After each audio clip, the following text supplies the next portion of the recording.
Testing 2, 3, 4. Beautiful. Okay. I'm going to introduce you.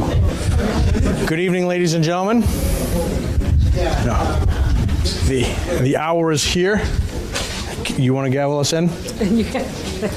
Library Director, we're going to call our information nights to order. My name is Dave Emanuel. I'm the Stratham Town and School District Moderator. We are live being broadcast on Channel 13. Channel 13. So the gavel's here. It's our job to make sure that we have order in the house. I wanted to start off by introducing our Library Director, Carrie Cronin. Thank you. Thank you so much. I'm pleased to welcome you tonight to our 21st Annual Voter Information Night here in Stratham. Tonight's program is live streamed on Exeter TV's YouTube channel and Blue Hawk Media's YouTube channel, as well as Channel 13, as the moderator indicated. So I would like to welcome all of our guests who are joining us remotely as well. And there's an opportunity for those folks who are on YouTube to put questions in the chat, and we'll be getting those to the moderator to ask of the candidates as well. For this year's program, we are thrilled to be partnering with students from Exeter High School's Youth and Government Club who have prepared questions for the Exeter Region Cooperative School District candidates, and they'll be asking those questions directly this evening. We're also pleased to be working with the Exeter Area General Federation of Women's Club, GFWC, Exeter TV, and Blue Hawk Media. Before we begin, I just want to take a minute to recognize and thank several people who have contributed to tonight's program. They are as follows: David Emanuel, our town moderator; David Moore, town administrator; Mark Connors, our town planner; Heather Saludo, social studies teacher at Exeter High School; Aiden Costandon and Jack Fabiano of the Exeter High School Youth and Government Club; Mary Ryan and Carol Waters of the Exeter Area GFWC; Robert Glowacki of Exeter TV; and my colleagues Heather Burrows, Tricia Ryden, and Scott Campbell. There'll be a brief break around 7:10. Feel free to go to the restroom or to get some water at the cooler in the other room. And thank you again to all of our candidates and all of you for participating in this important civic event. Thank you. There you are. Thank you, and thank you to the Wiggin Memorial Library for hosting tonight's event. My pleasure.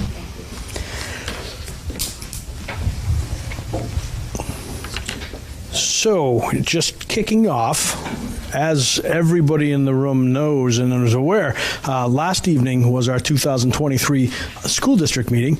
Tonight is our voter information night, and next week is elections followed by town meeting.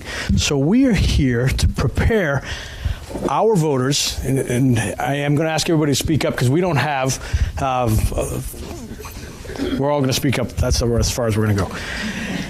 We're going to run through who we have with us tonight, and we have a few comments from those who were not able to join us.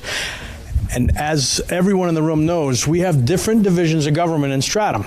The first is the town of Stratham. The second is the town of Stratham School District. The third is the cooperative school district, just to be clear.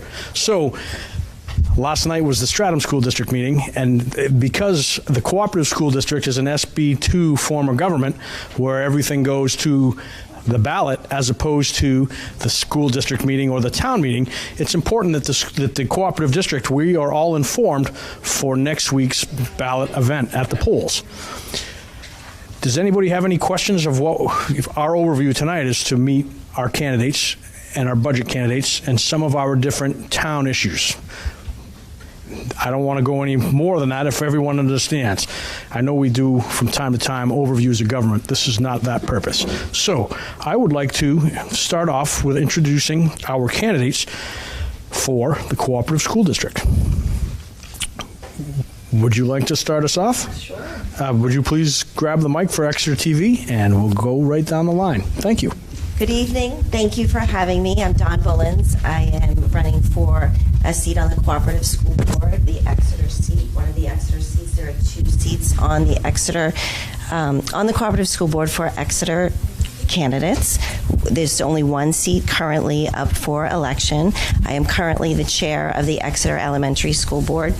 I've been serving on the Exeter Elementary School Board for 9 years, 2 years as chair and 1 year before that as vice chair.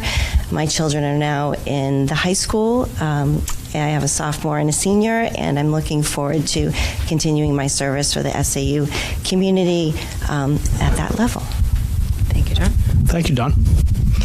Good evening. I'm Erin Garcia de Paredes. I'm currently the vice chair of the Stratham School Board. I am running for one of the seats on the co-op board for Stratham. I have been on the school board for Stratham for the past 3 years. I've served on the policy committee, the budget advisory committee, the COVID communication committee, and did a brief stint on the building committee. I have 4 children in SAU16, 1st grade, 3rd grade, 7th grade, and 8th grade. Hi, I'm the newbie of the group. My name is Ann Slayton. I'm an I'm a resident of Exeter, New Hampshire. Have been since 2005. I have 3 kids myself. I have 2 13-year-olds and a 15-year-old, so they attend the cooperative middle school and the high school. I myself am an occupational therapist by trade and have been so since the year 2000, and have worked for Rockingham VNA and Hospice since 2015. I currently am a clinical manager at the RVNA. Thank you, Ann. Aiden and Jack, would you please come on up and introduce the other 2 candidates that couldn't join us tonight, or 2 of the other candidates that couldn't join us tonight?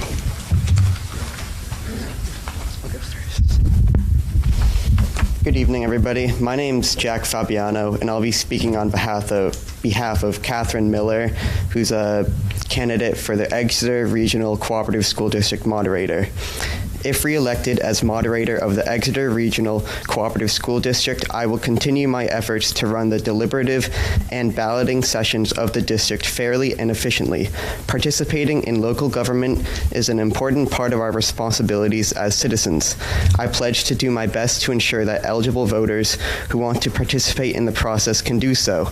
I have lived in Exeter since 1999. I have an undergraduate degree from Brown University and a law degree from Northeastern University. University. I am a partner with the law firm of Donahue, Tucker, and Ciondella in Exeter. My practice areas include telecommunications law, advising nonprofit organizations, and representing individuals, especially in the areas of trusts and estate planning.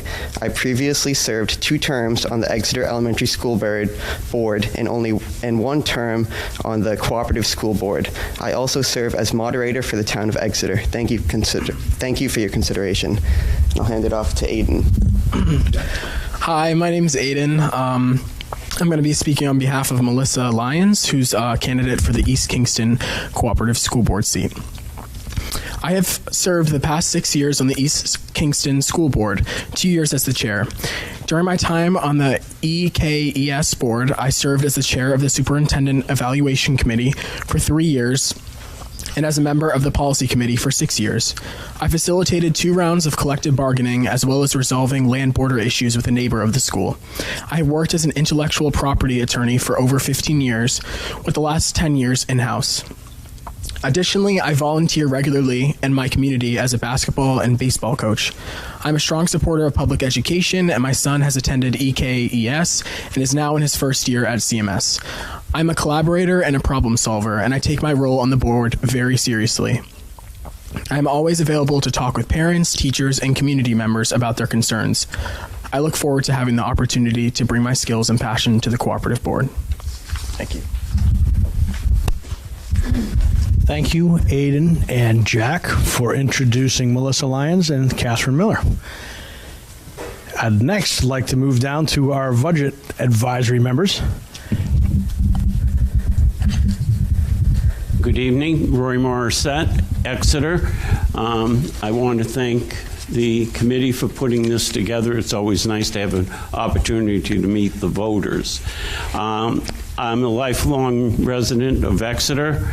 I served 19 years on the Exeter School Board when it was K to 12, and 10 years on the co-op board. I also have been serving on the budget advisory since I left the school board. I believe it's worked out well with this budget advisory. We have a good working relationship with the co-op board and feel that we bring a good balanced budget, to the voters each year and still looking to provide quality education. Hi, I'm a newbie too. My name's Erin Steckler, and I'm from Brentwood, and I'm running for the Brentwood seat on the Budget Advisory Committee. My family moved to Brentwood a year and a half ago after living in Exeter for 15 years. Our 3 children all attend schools in the district. Currently, we have a daughter at Swayze, a daughter at CMS, and a son at the high school. We're deeply grateful for the education and support our children receive in our schools. As a community, I feel it's essential we support our schools and provide our children with the best education we can to prepare them for their futures and help them realize their potential. I believe we can do this while being fiscally sensible and responsible. I've spent the last 16 years focused primarily on raising and supporting my family. Before having children, I worked for 2 different organizations overseeing their financial operations. I also managed the department at the University of New Hampshire, responsible for processing all gifts to the university. I've done general accounting and budgeting. I'm comfortable looking at numbers and analyzing data.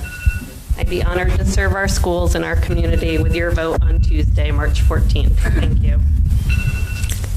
Thank you, Erin. Thank you, Roy. Thank you, Ann, Erin, and Dawn. At this time, I would like to invite Jack and Aiden back up to ask a few different questions of our SAU candidates for the school board.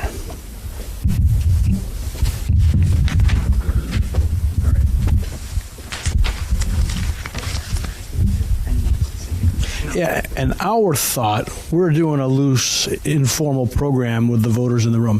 Aiden and Jack are going to each ask a couple questions, and our thought was each of the school board candidates would respond in a timely 60 seconds or less for them.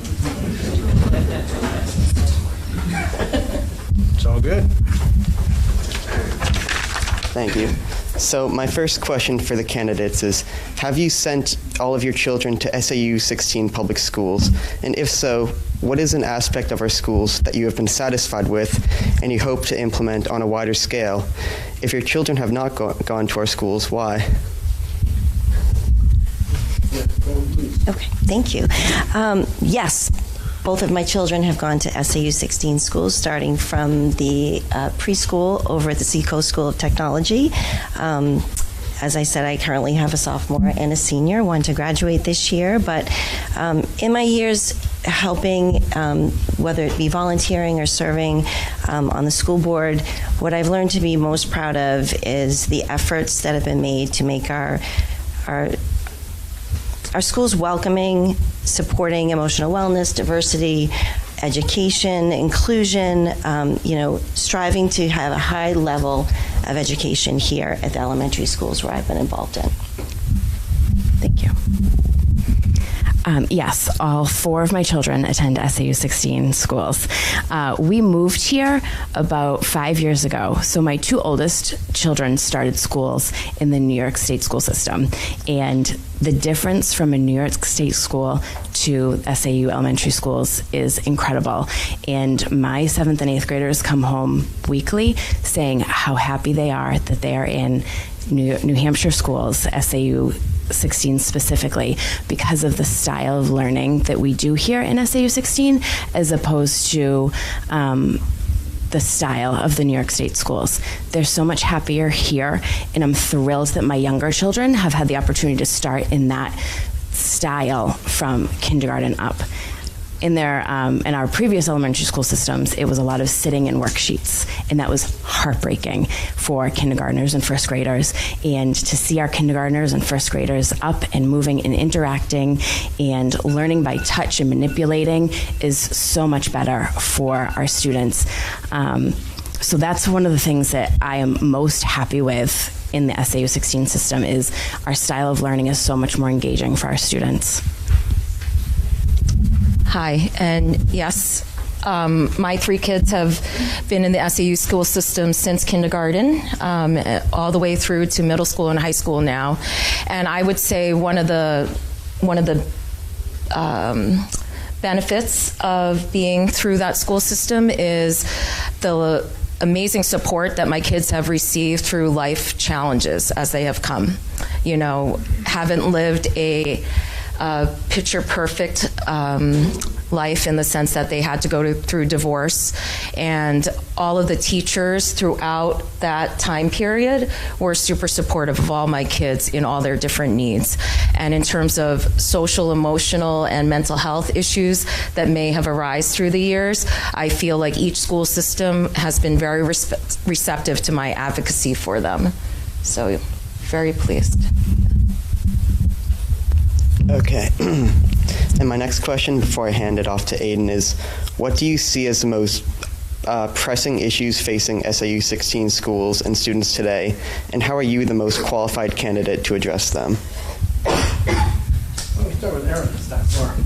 We'll go right down the line. And the General Federation has cue cards for you when we're out of time. That's the time of this. All good. I believe one of the most pressing issues facing SAU16 right now is keeping up with education. Education changes every year. There's more data, more research. So I do believe that continuing education for our professionals, making sure that our policies continue to evolve and are up to date, are the best way to keep our SAU current and ahead of the times. And for me, I would say what I feel is maybe not the most important pressing issue. There are lots of really important pressing issues, but I think social emotional wellness for both our students and our staff, teachers, the community in and of itself is really, really important for our students to be able to access their education. Without that support and feeling welcome and, being included for lots of different reasons, whether it be your family life looks different, or whether it be you struggle with different learning challenges, or food insecurities. There are all kinds of things that go on throughout our SAU, and I think it's really, really important for us to be meeting our students where they're at so that they feel supported in the classroom, so that they can be the best that they can be.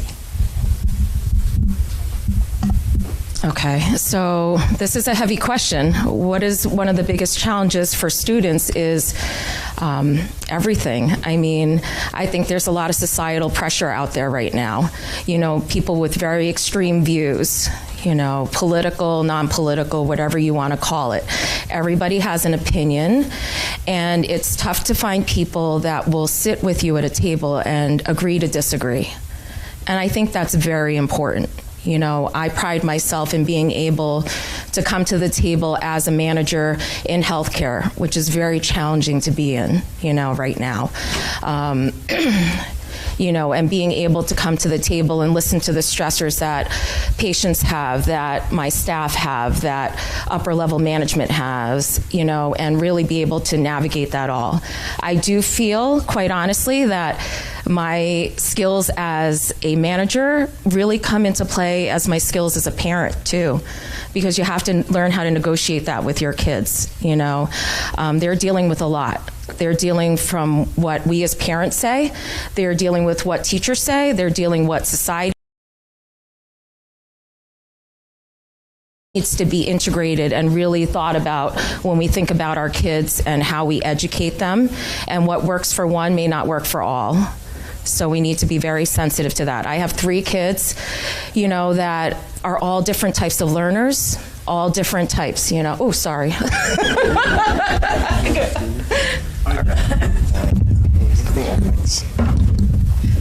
Okay, this one's kind of a long one, so stick with me if you can. Speaking with teachers across the district, it has become clear that the public's image of the teacher has radically transformed. In addition to the many new aspects of the profession, like monitoring students' mental health and giving frequent safety training in the case of a campus threat, teachers have also found themselves frequently confronted over the content of their curriculum. How will you, as a member of the SAU16 co-op board, work to ensure that teachers feel supported in our schools? And how do you hope to bridge the gap between educators and concerned parents? Want to go first this time? Sure. Okay, so this kind of segues nicely into this question too, right? Let's bring people to the table. Let's get. In my job, we bring people into work groups, committees, as you talk about. But we need different players in this committee, right? We need some people from the community in. We need a teacher in that committee. We need people with all different views. We need to be able to hash it out to figure out what's going to work best for everybody. I think a lot comes through. One of the biggest things is communication. Everybody needs to feel heard, and then we assess it from there, So I think that's how we can help to try to tackle the struggles that teachers go through, because we can assume what they go through, but we're not going to know it until we actually talk to those teachers.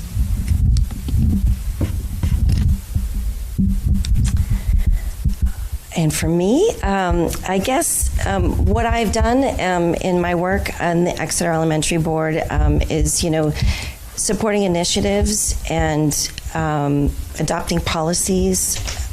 Committees get established where we work through, whether it be new curriculum that's coming out or changes in policies, whether it comes from the state level down.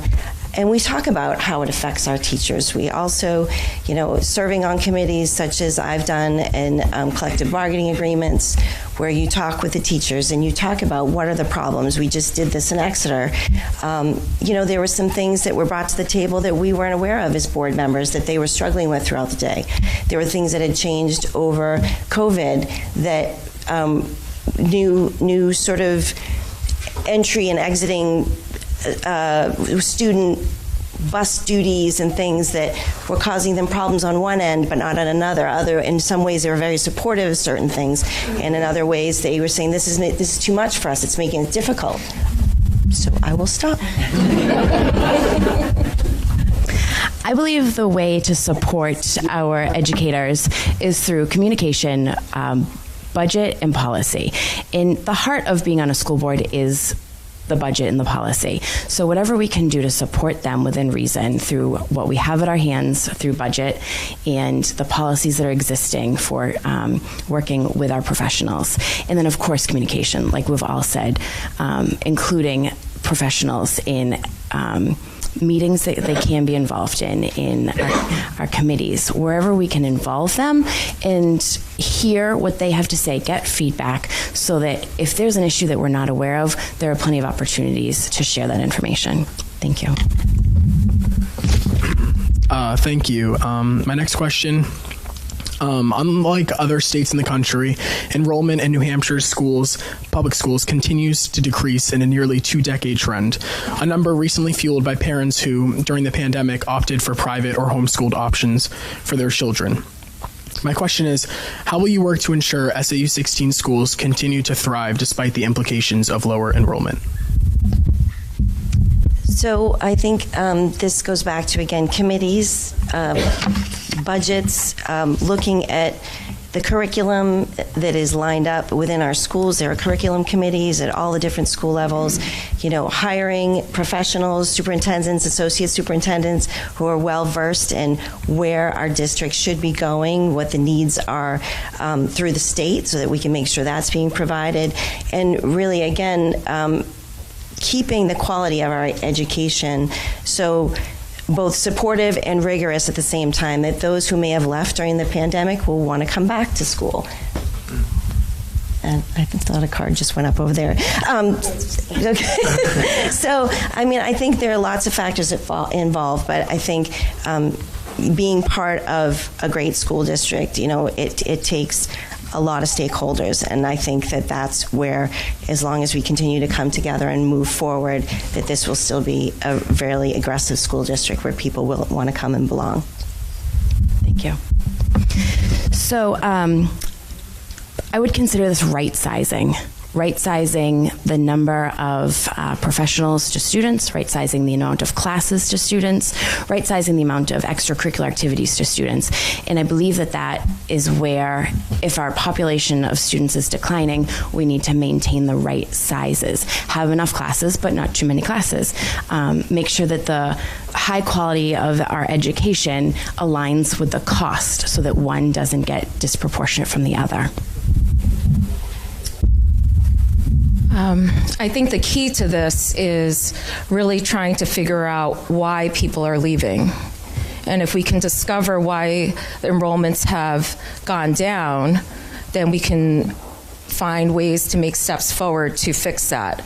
I think looking at schools where enrollments have not gone down, why don't we take a look at that so we can kind of see, we have to do research to see what is the cause of this, what is the root cause of all of this, and try to see how we can move forward to, ensure that our educational standards are on the top of the range, that we have the services and the supports that students and parents want and that a community wants in their local school system. And, if the numbers have been progressively going down for years, then maybe we have to take a relook at everything and think outside the box. Thank you.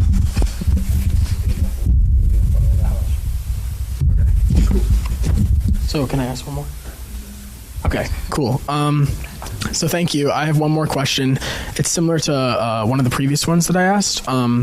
So given the change in teaching climate over the last few years, do you feel we demand too much of our educators? And what resources can you provide as a member of the SAU16 co-op board to prevent teacher burnout?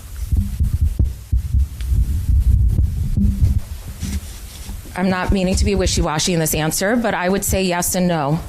I know as a healthcare professional, I do feel like sometimes we ask a lot of our, human service staff. They do a lot. Teachers do a lot.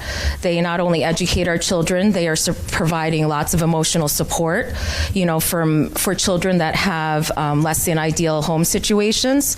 They are there. They are there. They're more there than some students have at their home, So there is a lot. I think We have to provide support to our teachers. I think it comes from up above too, right? I think they need to feel support from I always think in managers, their principals and the superintendent. They have to feel heard. As challenges come up like COVID, there needs to be discussions. Everybody needs to be kept in the loop. Maybe we need to readdress some other items. Okay. This is so similar to our previous question about morale. I really feel like it comes back to communication, policy, and budget, and doing the best we can to be appropriate with each of those in supporting our teachers. I do believe that there's a lot of teacher burnout. I believe that we see that daily in the SAU with a lack of enough paras and enough substitute teachers. And that's somewhere that I think most of our school boards have been addressing. Stratham just passed the contract for paras last night because we identified that we need to pay better, to pay more, so that we can attract more paras. Paras also act as subs, so they often go hand in hand. Supporting our professionals, a lot of it is going to come from the communication and the policies that we have as a board. Yes, and I was just going to say something very similar to that is, through negotiating contracts and communication with the teachers and paraprofessionals, we know what's important to them. We find out. Having close relationships with them. I know myself, I personally have a lot of relationships with the teachers in the schools from volunteering. A lot of them feel free to let me know if there's something they're not happy about. And their administrators as well. I know we're checking in on them regularly. Not always. I can't say that for every school. But I know at the elementary level, it's something that's been really important is teachers having that social check-in as well. And that's something we've always worked on in the Social Emotional Wellness Committee, is trying to we look at the whole community. We're not just looking at only the student because we know that they're affected by everyone there in the school and their home life as well. So I think we know that teachers are doing a really, really hard job and the paraprofessionals, and we try to support them in the contracts that we pass and with their administrators putting lots of things into place at the schools to help them out. Thank you so much. That was Aiden and Jack from the YMCA Youth and Government Program, and Aiden is serving as Speaker of the House this term for the Youth and Government session. Thank you for joining us tonight. Hi.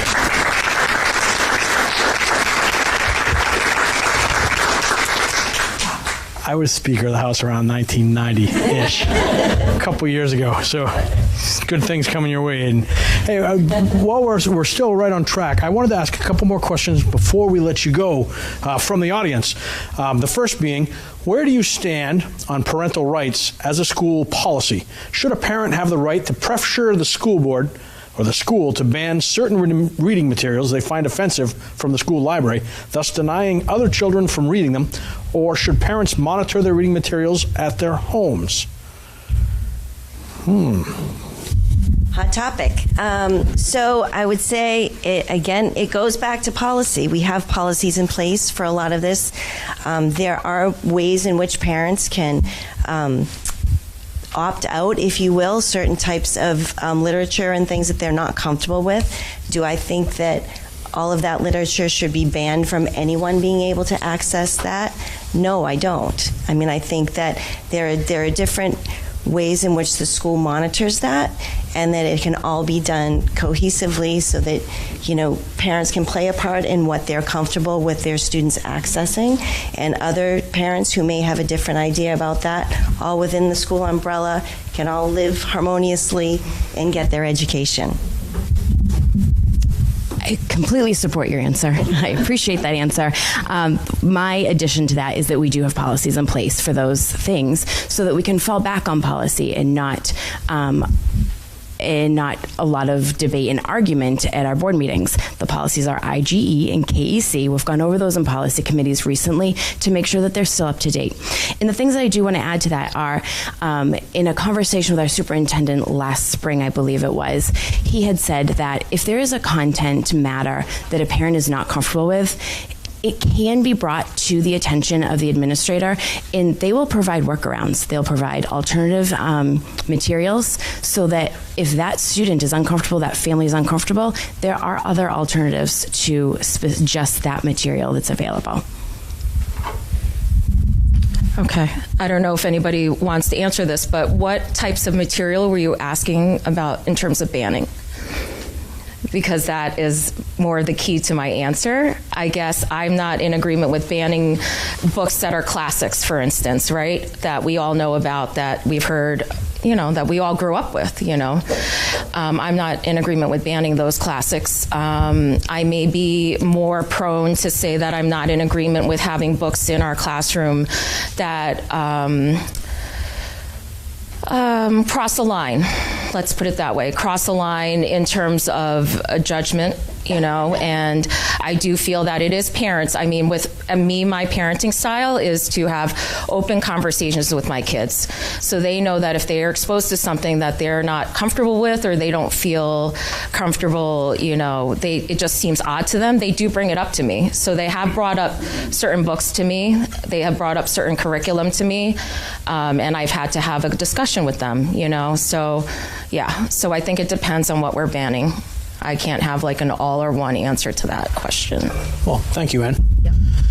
And then the last question is, the school voucher program will be pulling dollars out of the co-op budget to fund the program. Will you advocate for keeping public money in schools? And yes, will you advocate for keeping public money in schools? Yes. Our taxpayer dollars should be funding our public schools. Yes. I don't even think I need to say any more. Yes. I think there are some instances where, that our government could do a lot better with helping us with our schools. We're struggling enough to keep them going and keep them rigorous and keep them places where people want to come to and stay in the community and not pull their kids out of school. And this voucher program is in direct conflict with that.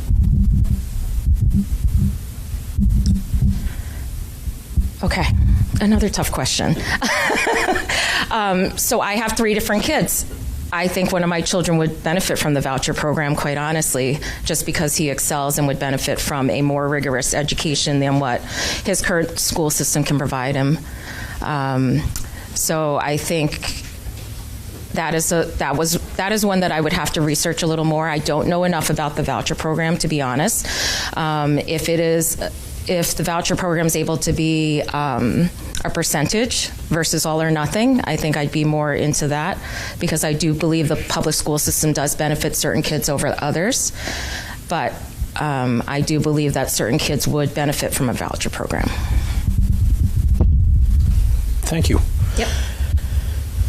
Roy and Aaron, I know it's awful quiet on that end of the table right now. That being said, would either one of you like to make any closing remarks on reflecting or responses to any of the questions that have been asked of the school board candidates tonight? I'm glad I'm on this side of the table. I just, feel the Budget Advisory Committee has been a plus. It's another set of eyes looking at it. The budget, I have to say, when it came about, I was on the school board, on the co-op board, and, had mixed feelings. More of a concern that, certain groups might take it over and drive it in a completely different direction without looking at everything. But with my time on the advisory, I think, those who have been elected take the time to look at the budget. We meet with all the administrators. They explain why they've asked for certain things. They're very open to us when we ask questions about adding staff or new programs. And I think, that's the plus. We all have a chance to ask questions on the budget and why they're looking to do what they're asking for. But we're able to, be thoughtful about it. and not just jumping to say we don't want to pay more taxes. I think it's important to balance the two, the taxpayers in providing quality education. I think we do a great job in the co-op providing education to all students, despite what their learning style is. We have different programs. I'm on the board of trustees for the Great Bay Charter School, which was started while I was on the co-op board. And that came about because the superintendent at that time was being challenged by myself and Lucy Cushman out here in the audience, because we were concerned about the students in the middle who were being overlooked. They were falling through the cracks. That was pointed out to us numerous times during the accreditations.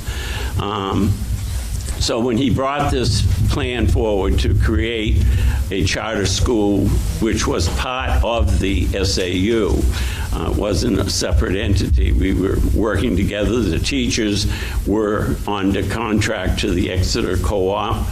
And then things, changed over time with different superintendents. But I think it was important that we were looking to provide all the students a quality education. Their parents are paying taxes, and we were anxious to make sure that they were getting what they needed, as well as those who were looking to go to college,